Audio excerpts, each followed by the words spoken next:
first Joker I ever remember seeing was Cesar Romero on the TV show Batman from the 1960s.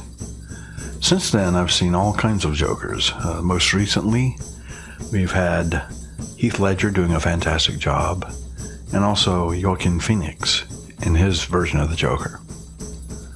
The idea here is that this character has manifested over many generations.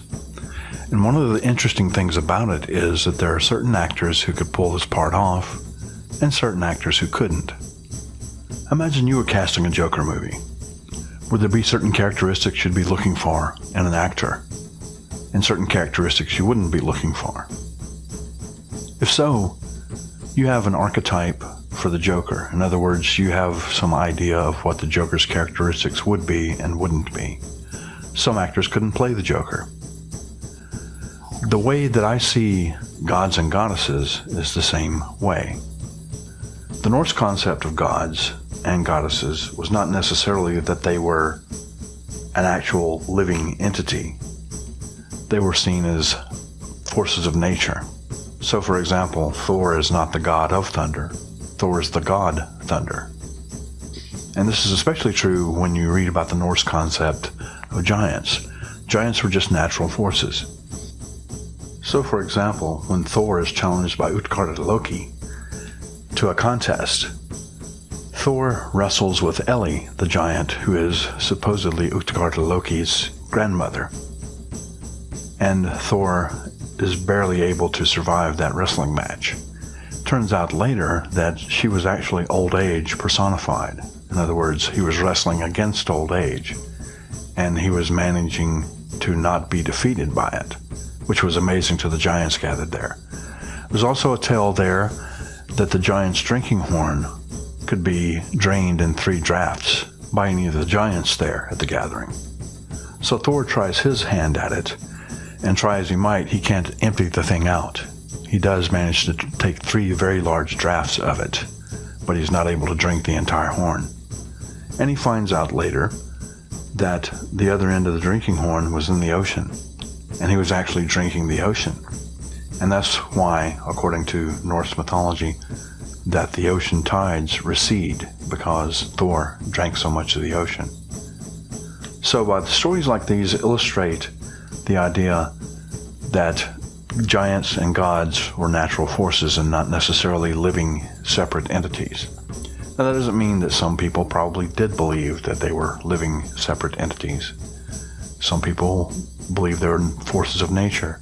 Some other people might have believed that they were archetypal energies, just like we talked about with the Joker.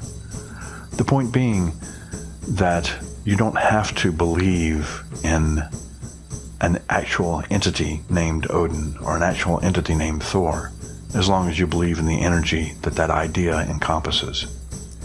And the same thing is true of Celtic gods like Tyrannus. Tyrannus is the Celtic god of thunder. Bloodeywith was made of flowers. She's actually a flower goddess, and she's literally made of flowers. So in one way you could look at her as the embodiment of flowers. Manannán mac Lir, the Irish god of the sea, is also an anthropomorphization, if you care to look at it that way, of the ocean itself. So the idea here is that gods and goddesses could just be forces of nature. You don't have to believe in them as spiritual living entities in order for them to work. One way I've had it put to me in the past is you don't have to believe in electricity for it to kill you. The power is still there whether you believe in it or not. Now that, from my perspective, I consider myself a mystic. And what a mystic is that if gods and goddesses are so unknowable that our human minds can't comprehend them, then the moment we start talking about knowing what gods and goddesses are, the moment we're no longer talking about gods and goddesses, because we've already admitted that they're unknowable. So saying that we know them means that we don't know what we're talking about. So, the idea behind gods and goddesses as archetypes or energies is that you don't have to believe in them in order for them to work. As long as you understand and trust the archetypal energies that they contain. So what does that look like in a practical day-to-day experience? I follow the way of the berserker. One of the things about the berserkers, there were three primary animals that they emulated, some say shape-shifted into, and that was bear, wolf, and boar. Now, I personally don't believe that, say for example, a berserker just shifted into a bear, changed shape.